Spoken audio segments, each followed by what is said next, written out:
সমাধান চাও যদি জীবনে মরণে ফিরে চাও খুঁজে নাও চোখ রাখো কোরআনে।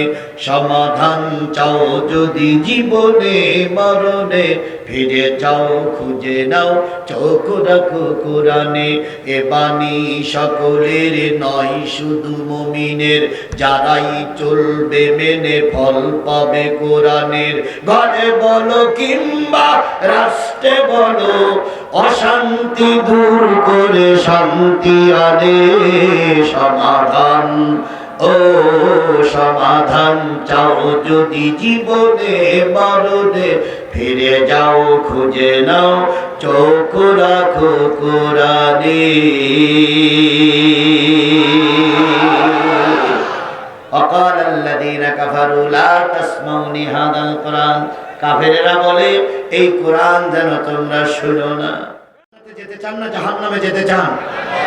বন্ধু যারা দাঁড়িয়ে আছেন তাদের আবারও বলতেছি, আপনারা কি জান্নাতে যেতে চান না জাহান্নামে যেতে চান? যদি জান্নাতে যেতেই চান দয়া করে কোরআনের মাহফিলে বসুন, আল্লাহ জান্নাতি হিসাবে কবুল করুক। এবার আসুন, আমরা কিসের থেকে আলোচনা করার জন্য বসেছি? কোন সূরা? সূরা তাওবার কত নম্বর আয়াত? কয়টা আয়াত? একটা আয়াত। এবার আল্লাহ রাসূল বলেন, আল কুরআনু শাফিআম মুশাফফা ওয়া মা হিল্লু মুসাদ্দিকান মান জালাহু আমামাহু কাদ্দাহু ইলাল জান্নাহ ওয়া মান জালাহু খালফাহু সাকাতাহু ইলান নার। যেই ব্যক্তি আল কুরআনু শাফিআম মুশাফফা, এই কোরআন এমন একটা কিতাব কারোর পক্ষে সুপারিশ করবে আর কারোর কিয়ামতের দিন কারোর বিপক্ষে আল্লাহর কাছে নালিশ করবে। কোরআন এমন একটা কিতাব কিয়ামতের দিন আল্লাহর কাছে আপনার জন্য সুপারিশও করতে পারে, আবার আপনার বিরুদ্ধে আল্লাহর কাছে কি করতে পারে? নালিশও করতে পারে।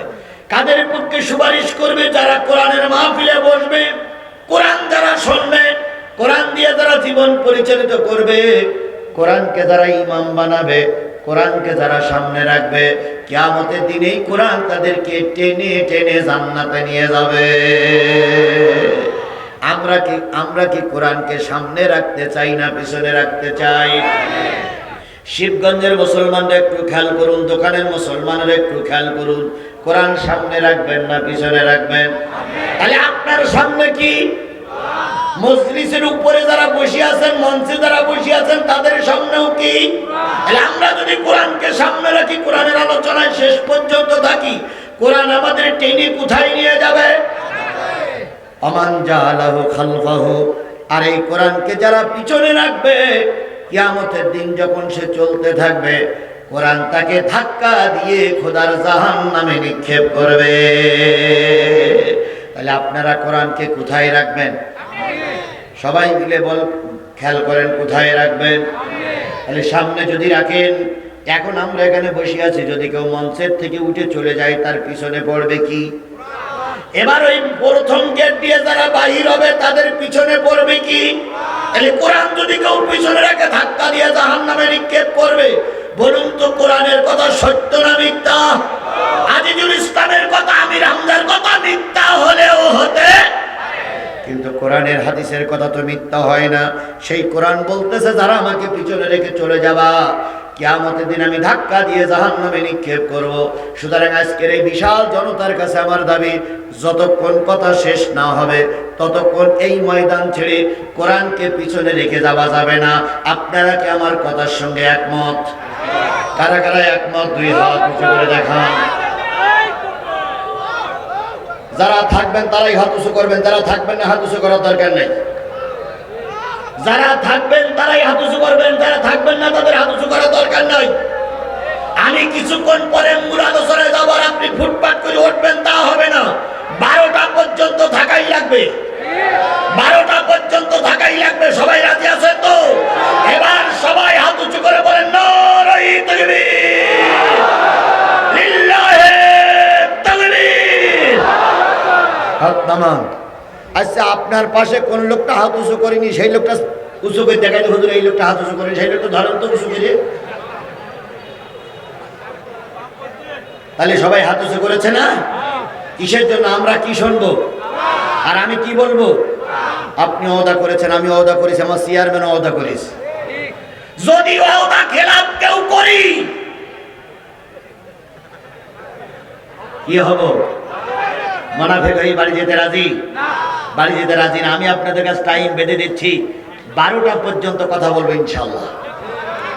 সেটা পরে, কিন্তু 12টা পর্যন্ত আমার নির্ধারিত টাইম। আমার আজকের দিনে দাওয়াত দেওয়া কত তারিখ? 17 তারিখ শেষ হতে 12টা পর্যন্ত সময়। তারপরে 12টার পরে গেলি কোন তারিখ? আমি 18 তারিখে দাওয়াত দেইনি তো ভাই। সুতরাং আমার নির্ধারিত দিন পর্যন্ত আপনার থাকা লাগবে। আপনি এসেছেন 17 তারিখে মাহফিল শুনতে, কথা বলে ঠিক না ঠিক? 17 তারিখ পর্যন্ত থাকা লাগবে। তারপরে যদি 2-5 মিনিট কম বেশি হয় সেটা নিজেরা আলোচনা করে ভাগ বাটোয়ারা করব। তবুও 12টার আগে কেউ ময়দান ছেড়ে দেব না। সমাধান চাও যদি জীবনে মরণে, ফিরে চাও ফিরে চাও খুঁজে নাও চোখ রাখো কোরআনে। সমাধান চাও যদি জীবনে মরণে, ফিরে চাও খুঁজে নাও চোখ রাখো কোরআনে। এ বাণী সকলের নয় শুধু মুমিনের, যারাই চলবে মেনে ফল পাবে কোরআনের। ঘরে বলো কিংবা রাষ্ট্রে বলো, অশান্তি দূর করে শান্তি আনে। সমাধান ও সমাধান চাও যদি জীবনে মরণে, ফিরে যাও খুঁজে নাও চোখ রাখো কোরআনে। وقال الذين كفروا لا تسمعوا لهذا القرآن। কাফেরেরা বলে এই কোরআন যেন তোমরা শুনো না। কারা বলে? আরো জোরে বলেন। এ জাতীয় কাফের আমাদের বাংলাদেশে এখন আছে কিনা জানি না, কিন্তু 100 দিন আগে ছিল। আজকে ডাক্তার মোহাম্মদ ইউনূস 3 মাস 10 দিন ক্ষমতা, পরে তিনি 100 দিনের মাথায় ভাষণ দিয়েছে জাতির উদ্দেশ্যে।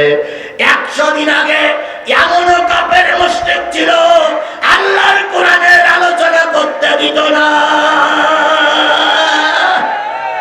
আর শুধু বলতো খেলা হবে, খেলা হবে, খেলা হবে।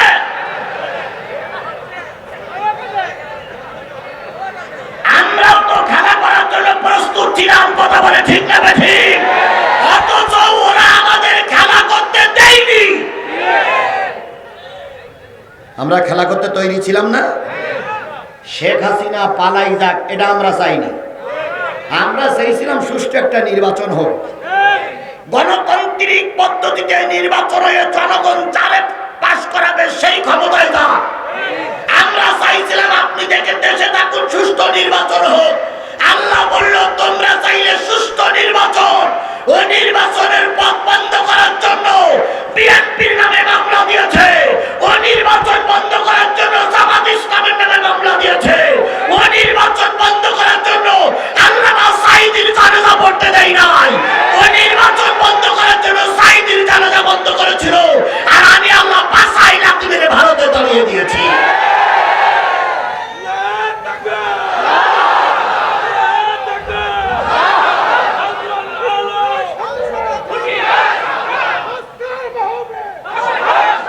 কথা ঠিক কিনা বলেন, কথা ঠিক কিনা বলেন? এখন ওরা আমার মাঝে মাঝে রসিকতা করে বলতো বিএনপি নেতাদের, ফখরুল সাহেব আপনার বাসায় একটু জায়গা দিবেন। তারপর আবার বলতেন ফখরুল সাহেব আপনার ঠাকুরগার বাসায় একটু জায়গা দিবেন। ফখরুল সাহেব বলতেছে এখন আমি তো দরজা খুলে বসে আছি, মেহমান পাচ্ছি না। কথা বলেন, কথা বলেন, কথা বলেন। ভালো হয়ে যাও, ভালো হয়ে যাও মাসুদ তুমি, এ কথা কে বলবে আর? পালিয়ে গেছে কওমা কাদের, কেউ জানে না খবর তার। ভালো হইয়া যাও।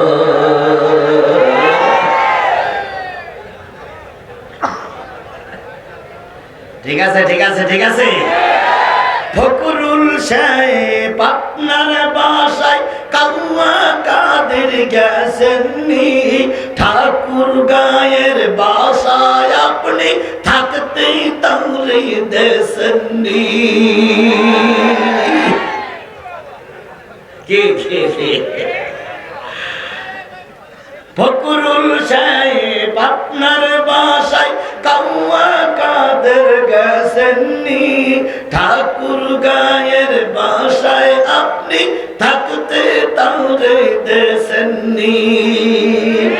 তার সাথে যে হিসাব বাকি, তার সাথে যে হিসাব বাকি, হায় হায় হায় হায়, তার সাথে যে হিসাব বাকি আছে কোটি জনতার, পালিয়ে গেছি কাউয়া কাদের কেউ জানে না।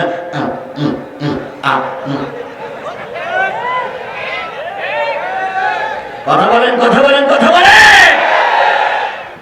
আল্লাহ সব জিনিস সহ্য করে, অহংকার সহ্য করে না। কথা বলে ঠিক না ঠিক?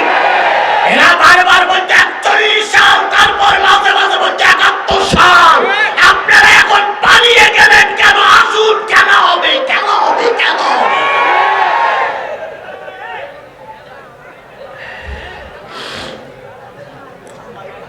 قال الذين كفروا لا تسمعوا لهذا القرآن, কাফেরেরা বলে এই কোরআন যেন তোমরা শোনো না। অলগাও ফিহি লাআল্লাকুম তাগলিবুন, কোরআন শুনতে বসে গেছো, জিহাদি হুজুর শক্ত শক্ত কথা বলছে, আওয়ামী লীগের বিরুদ্ধে কথা হচ্ছে, মুনাফিকের বিরুদ্ধে কথা হচ্ছে, বেনামাজির বিরুদ্ধে কথা হচ্ছে। অলগাও ফিহি, হট্টগোল বাঁধাইয়া দাও, যাতে কোরআনের কথা মানুষ শুনতে না পায়। তাহলে হট্টগোল বাঁধাই দেওয়া, মারামারি বাঁধাই দেওয়া, কোরআনের কথা বন্ধ করে দেওয়া কাদের কাজ? এ কাফেরের কাজ আমরা করতে কেউ রাজি নাই।